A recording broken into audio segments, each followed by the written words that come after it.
The digital covers are off and F1's 2023 launch season has begun with a reveal of what Haas's new car will look like. You're not looking at the VF23 as this is just a 2022 base car with a new design, but as you'll find out in this video, this might eventually be the first real 2023 F1 car that you see on track. But will it suffer from the usual limits of F1's only American team?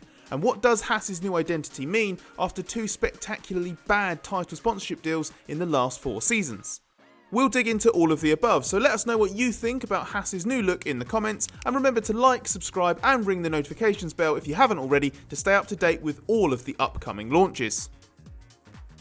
Haas has become the first team to reveal its 2023 livery with a massive black added to the white and red we've come to associate with the team since it joined the grid. The new look was promised back in October when Haas announced a multi-year title sponsorship deal with American money transfer company MoneyGram. That deal is the biggest in the team's history and will allow Haas to operate at F1's budget cap for the first time in 2023, so there's a new era feeling around Haas this winter. We're getting used to Haas beating its rivals to the punch when it comes to launch season, although digital renders of a livery aren't quite as exciting as last year when it revealed an early version of its car built to the brand new technical rules, making it the first team to do so. There's a lot of carryover for the second year of a set of regulations, and you'll probably have to get used to seeing several teams showing a version of a 2022 car with a new livery, and digital renders aren't to be trusted as a faithful recreation of the 2023 car either. For some teams, an authentic unveiling will have to wait for shakedowns or even the first pre-season test in Bahrain. That's why the Haas might just end up being the first car we see on track. Haas will shake down the VF23 at Silverstone on February the 11th. Red Bull's quote-unquote launch event in New York on February 3rd will not be the real thing, but it has a history of running shakedowns at Silverstone itself, so there is every chance of Red Bull's real car appearing the week after the launch. The other main contenders are Williams and Alfa Romeo. While Williams' season launch on February 6th is set to be a livery, a car rollout is expected sometime afterwards, not on the same day, but potentially in the days that follow. And Alfa Romeo is scheduled for February 7th, although we don't know if that will just be renders. But for now, let's get excited about the VF23, especially given what it means for Haas. After all, a new look and a new name is a big deal there. Obviously, this isn't the first time that Haas has gone down that route with a title sponsor, but stick around to later in the video to find out more about those two doomed ventures and whether they bode poorly for this new deal. The new look for the VF23 symbolises the fact that Haas has never had it so good in F1. It has a strong title sponsor, it's due to spend at the cost cap limit, it has the most powerful design capability it's ever had in Maranello, and the platform of a solid recovery season last year. Team boss Günther Steiner has called that something to build on. Shock Brazilian Grand Prix pole position winner Kevin Magnussen stays on into his 6th season with the team and is joined by F1 returnee Nico Hülkenberg in place of the ousted Mick Schumacher. Magnussen and Schumacher scored 37 points between them and secured 8th in the championship last year, but Haas collectively underachieved. So that means there is obviously room for progress. The real question is, how far can a team of Haas's nature really climb? Haas goes furthest of any team in terms of taking components from a partner through its supply of latest spec Ferrari parts, the power unit and gearbox, hydraulics, suspension parts, and all manner of things that are packed in under the bodywork.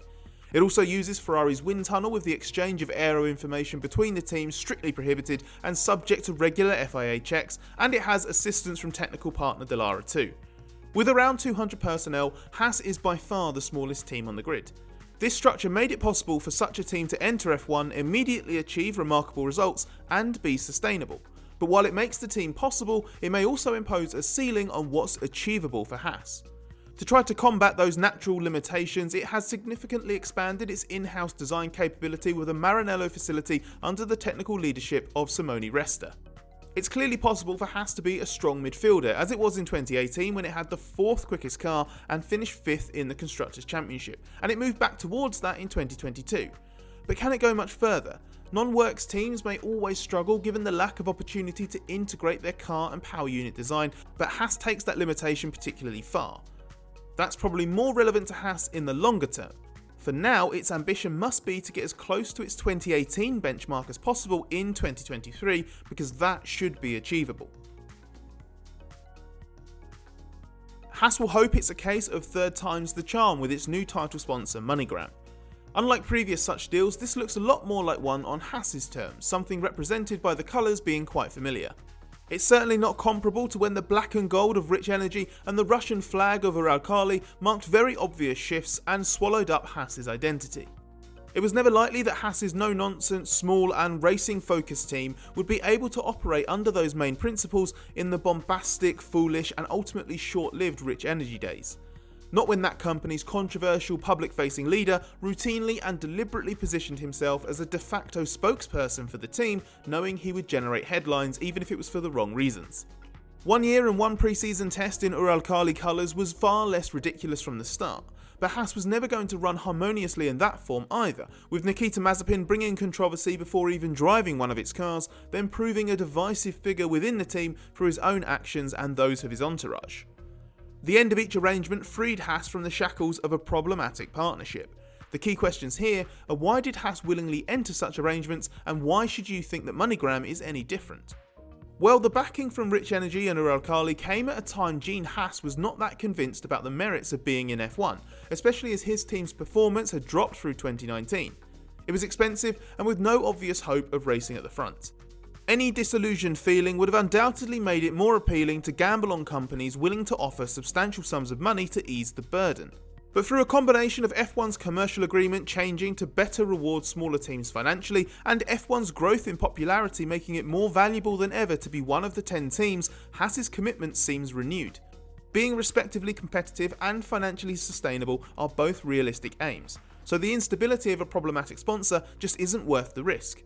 And MoneyGram doesn't seem to come with any obvious baggage, which can't be said for its 2 predecessors. This is a fresh start for Haas in many ways. The new livery symbolises that, but so does a nicely uncomplicated commercial arrangement.